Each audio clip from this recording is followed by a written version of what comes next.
Hello, hello, hello. Welcome back to the Spontaneous Brilliance Podcast, and happy February, everybody. This is February, and I'm acknowledging that it's February, even though I don't try to date these very much because not necessarily does everybody listen to them at the same times. But, February is that month of love. So I thought we would talk about love. That's where my inspiration is coming from, to talk about focusing on and finding the love. When we think about love in February and Valentine's Day, we think about the Hallmark card created holiday that is basically about relationship with another person, love. And we know that everything is about relationship. Everything on the stage is about relationship. Everything on the great stage of life is about relationship, but not singly relationship with another human being. So how do we hold ourselves in responsibility, allow ourselves to be responsible for finding the love in every single relationship that we have on the great stage of life? How do we take love to the next level? We've got so many different kinds of relationship. There are 7 different kinds of relationship. There's our relationship with ourselves. There's our relationship with other people. There's our relationship with living creatures. There's our relationship with things. There's our relationship with systems. There's our relationship with our environment, our physical environment, and all of the elements of the environment. And there is our relationship with the universe. We rarely think of most of those forms of relationship consciously. Like, we rarely put them in the forefront of our thinking, especially our relationship with things and our relationship with maybe other creatures or systems or the environment that we're in. Most of us aren't actively every day thinking about how to find the love in that relationship. And when we think about finding the love, especially in February, we swing over to the relationships with other people. As I said in the book, and I say to my clients all the time, and I remind myself of all the time, every relationship that we have is 100% our responsibility. Okay, take a moment, breathe in, relax into that one. Yeah, that's what I said. Every relationship that you have in your life, with yourself, with other people, with other living creatures, with things, with systems, with the environment, and with the universe, is all about how you accept or block your ability to respond to that other or that self. So the bottom line is that it starts and ends with you. It's about you recognizing that the theater is a collaborative art form, right? And so is life. So is the great stage of life. This is a collaboration. And collaboration is about balance. Collaboration is about respect. Collaboration is about recognizing the status interaction. Where is the status of each person or each thing or each circumstance in that relationship? Understanding it and taking responsibility for your status in relationship to whatever, right? Everything is about relationship, and relationship is all about status interaction, okay?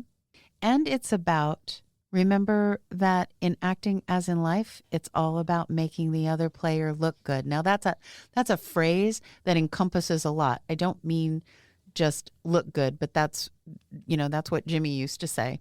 It's all about making the other player look good. It's all about he used to say it's all about making the other guy look good.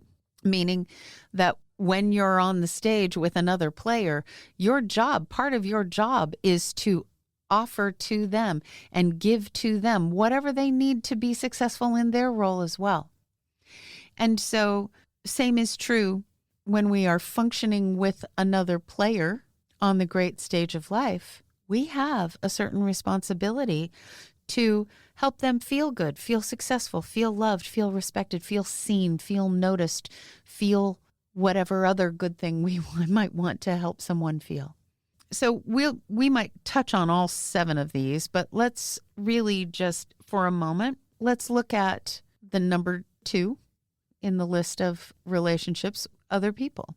And not just the people that are our romantic relationship, but the other human beings in our story.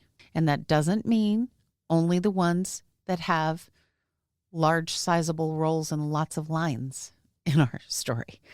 It means everybody. So let's stop for just a second and think about, what is your offer of helping the other player look good, feel successful, feel seen, feel heard? How do you do that with everyone in your story?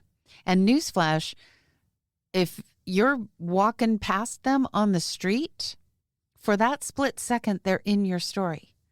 Do you smile? Do you look them in the eye? Do you notice if they dropped something and pick it up? Do you notice if they dropped something, notice you're late and keep on going? What do you do? What response-ability do you take in every moment with every other human in your story? Do you notice that if you can help them, whomever they are, to feel seen, to feel heard, to feel more important than they did before you were there, that you have done your job. In Jimmy Tripland, you have done your job.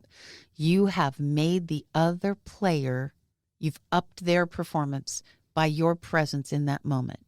You've made them feel good. You have made them more successful in their performance in that moment. Because think about this for a second. How do you give love to a total stranger? Just feel it. Just choose to energetically be in that space for 30 seconds, 3 seconds, I don't care, 1 second. Notice that they exist. Give their existence importance. Give their existence acknowledgement, recognition, and yes, I'm going to say it again, love. Love does not have to be something that has a certain context. If you wait to like somebody, know somebody, trust somebody, before you are willing to offer them the energy of love, then you're going to have that experience very, very, very few times compared to what you could have. I know it's hard sometimes to offer love into a circumstance where somebody's being a Twinkie. They're not somebody you'd want to have tea with. They're not somebody you want to have in your story, but hello, here they are. Remember, everything happens for us. Nothing happens to us. So if they're in your story, you brought them here. Your soulful self part of you, the player, the one cast in this production, brought them in here for you to love. There is nobody, okay? Happy Valentine's Day, everybody. There is nobody in your existence that it is not incumbent upon you to find the love for, to, within, whatever. And that includes people that scare you, people that challenge you, people that offend you, people that you cannot understand what they could possibly be doing that is good, worthy, valuable, whatever they are, because in that moment, they are giving you an opportunity to grow. That we know, right? If we have no idea what the heck is going on with them even being in our purview, what value could their behavior possibly have? Well, it's got a value right now because it's getting you to ask that question and get out of the way of that question, because that's an ego question. That's a why are they here question. And That's never going to help. It is never going to help us grow, because any answer that we come up with is just going to be one that our ego needed to come up with. When you are offended by somebody politically or somebody in your neighborhood that has a different view on the HOA, or somebody on television that is spouting something, or somebody on a podcast like moi that is spouting something that is offensive to you or confronts something in you, that is you inviting that into your world. That is you getting an opportunity to grow. They are your, yes, say it with me, your sacred friend. That is somebody that is forcing you to grow. And I know it's hard to think that a person is in our lives for us. And that doesn't mean they have to stay. Please always remember and never forget, just because an offer comes your way doesn't mean you are blocking. If your offer is to move to another, place, or stop what they are doing, that's not blocking. To not accept someone treating you badly is not blocking. Accepting means acknowledging. It doesn't mean surrendering to. So when you accept that offer, that means you're acknowledging it. That means you are saying, this is a fact. Then your choice is how you respond. It's actually not accepting to just blithely go along and pretend it's not there. That's blocking. To just put up with it, that's blocking. Because we are not born to just put up with it. Relationship is about balance. When you find the love, that doesn't mean that you let them do something to you that is not loving, because your first and most important relationship is with whom? You. It's with you. It's your relationship with yourself.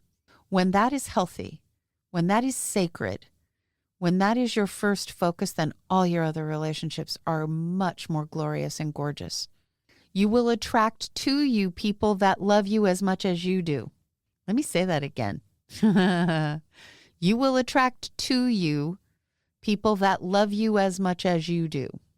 And so sometimes we attract people to us that aren't very nice because we don't think very highly of ourselves in that moment. That's a time to step back and get into that initial relationship with self. But when we're in a loving relationship with someone, whether it's our child, it's our parent, it's our friend, or it's a romantic relationship with our partner, when we're in a loving relationship with someone, what is the greatest gift we can give that other human being? I think it is finding the love within them and helping them to explore that and share that. It's truly seeing them. It's truly honoring them. It's truly respecting them. It's truly sharing yourself, which is the true greatest gift. It's the gift you came here to give the world. Share your unique, creative, genius self with them. And do that by being in collaboration, in a balanced relationship, in realizing that their status is important and so is yours. It's like a teeter-totter, right? When you're in that relationship, how do you bring that relationship into balance? How do you bring that relationship to where everyone's equal? And when the teeter-totter goes up and down, nobody's afraid that the other person's going to jump off and let them smack on the ground. We're keeping things in balance, in a playful up and down. So let's go back to, in the month of love, what is the gift of love? When you help someone to love their experience, to love themselves, to love their challenge, to love their perspective, to love their value, their abilities more because you're there with them, that is a true gift of love. Most of us need somebody to see us as the unique creative genius that we are. So let's, in this month of love, let's think about the love we can give. The simple love that we can give in every moment. seeing, hearing, honoring, respecting the people around us. And when they are challenging, remembering that if they're in our lives, they're here for us.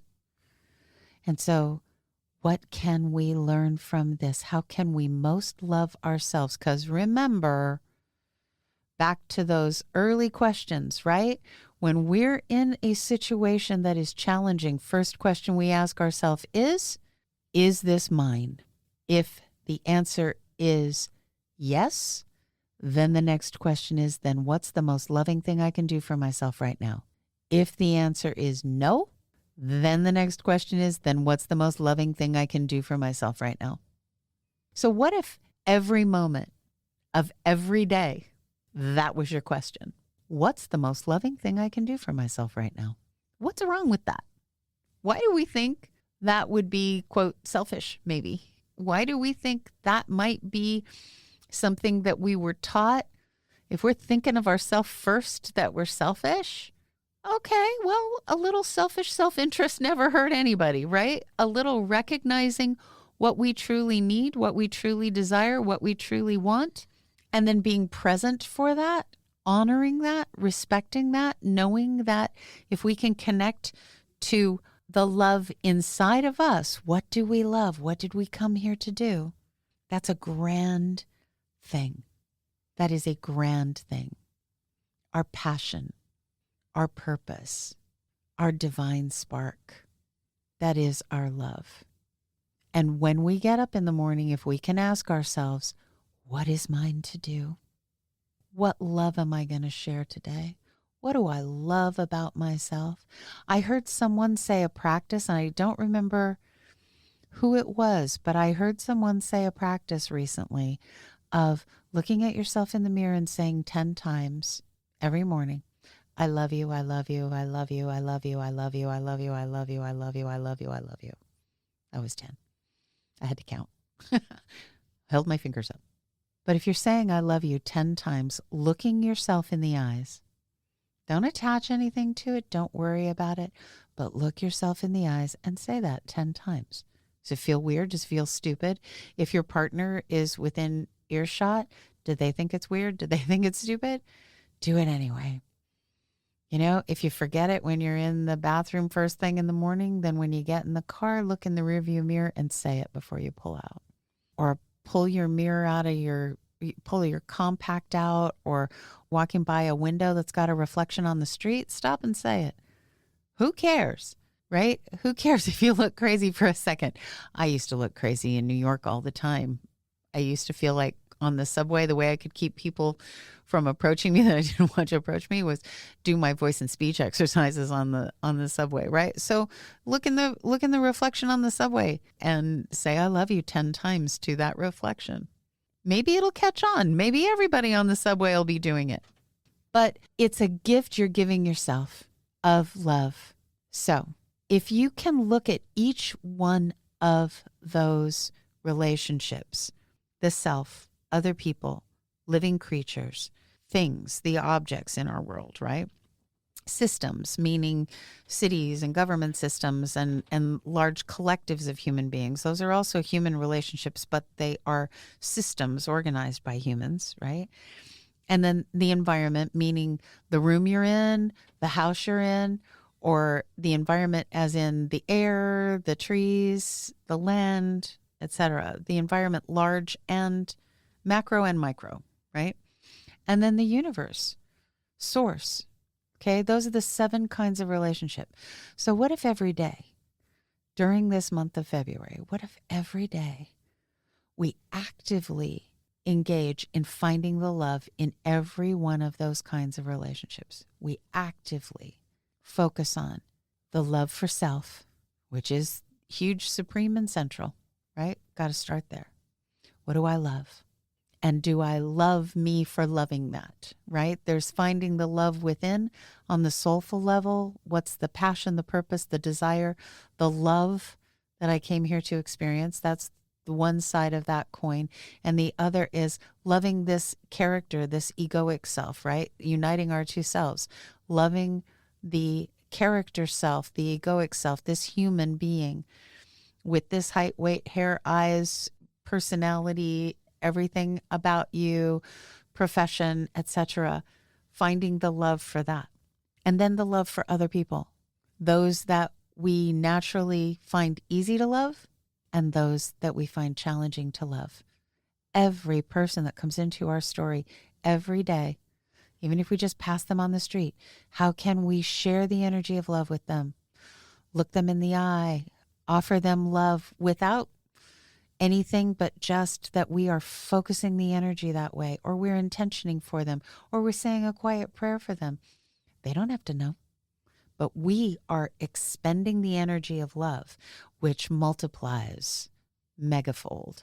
And then for living creatures, find the love for living creatures. For some people, that's really easy. They're pet people, right? Or they love to go out in nature.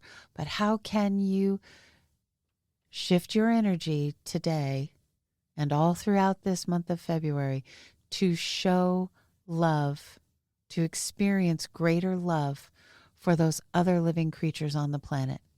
I'll have to go practice with grasshoppers and spiders, but I'll practice, I promise. Okay? And then things, objects. That's a relationship too. So is it that you clean your house and honor it and respect it? Remember, love, demonstrating love is about that balance, that honor, that respect, seeing it, noticing it, right? So what can you notice? Maybe take your beloved car in and get its oil changed. I don't know. But whatever, if you focus on the love for that thing that you love, then let it inspire you to do something to improve that relationship.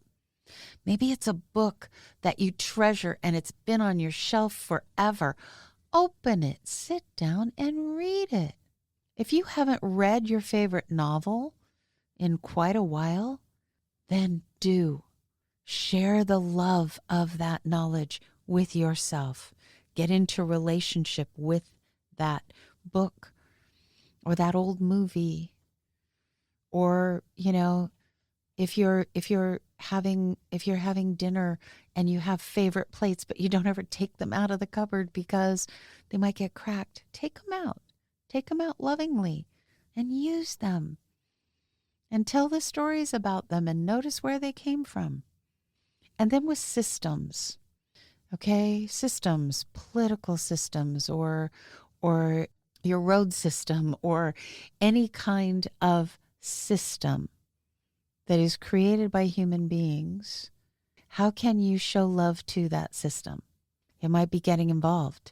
It might be just reading something through for yourself that you've always taken the assumption of listening to other people tell you how it is, or sharing your opinion in a letter to the editor about how something could be better, or going around picking up garbage because a certain part of town has a problem with that, whatever it might be. And then the environment. And again, this is very similar because your environment can be made up of living creatures. It can be made up of systems. It can be made up of, there's things in there, right? So maybe that is too, going back and, maybe you're painting your house, or maybe you're looking into how to filter the air, or you're looking into whatever it might be. Okay. But that you're putting your attention on environment. What makes you in good relationship? There's how you know if you're doing it. What makes you in balanced, collaborative relationship with your environment? Balanced, collaborative relationship with the system, with the things, with the living creatures, with the other people, with self. How are you in a balanced, collaborative relationship that is based in love? And then finally, the universe, source. How are you in a balanced and loving, collaborative relationship with source? Source is already there. It's there. It is pure love, energy, pure pure creation. So how can you lean into that loving, deep, balanced, collaborative relationship with Source? And that one is something that requires you to give into the idea that Source is in direct connection with you at all times. You don't have to go someplace special to get into relationship with Source. You are part of Source. We all are. And that circles it back around, right? Because when you see the Source, when you see that beautiful slice of Source energy that is in each human being, when you see that soul rather than the outward trappings, that's much easier to love. It is much easier to love. It is much easier to honor. It is much easier to respect. It may not always be super easy to see, but when we look, when we do see it, we cannot help but be in love, in a loving relationship with it, if we truly reach the point where we see it. Okie dokie. Let's make a commitment that we are going to find the love, focus on the love, be in collaboration. In this collaborative art form on the great stage of life, we're collaborating our tuchuses off all month long. We are sharing the love, and we are finding the respect and the balance, and we are helping ourselves and others to feel good, to feel successful, to feel loved, to feel respected, to feel seen, to feel known, to feel heard. And we are honoring all that is by finding the love in each and every kind of relationship. So that's the commitment for you, for me, for all of us. I love you, whoever you are, wherever you are out there listening. I love you. Seriously. Not kidding. Okay. So I am sending you all the love. I love you. I love you. I love you. Have a beautiful, glorious, love-filled, blessing-filled whole month of February. Okay. Go out there, Valentine's, and have a great time and share the love. Have a good one. I'll talk to you soon. The Spontaneous Brilliance Podcast is brought to you by Miracle Communications Group. Our producer is Michelle Oneida. Sound engineer is Corey Michaels at Corey Michaels Productions. Music is composed by Rex Miller. And I'm your host, Sandra Cavanaugh. You can learn more about me and all things Spontaneous Brilliance at sandracavanaugh.com or spontaneousbrilliance.com. And please join the conversation here at the Spontaneous Brilliance Podcast by emailing us at podcast@spontaneousbrilliance.com.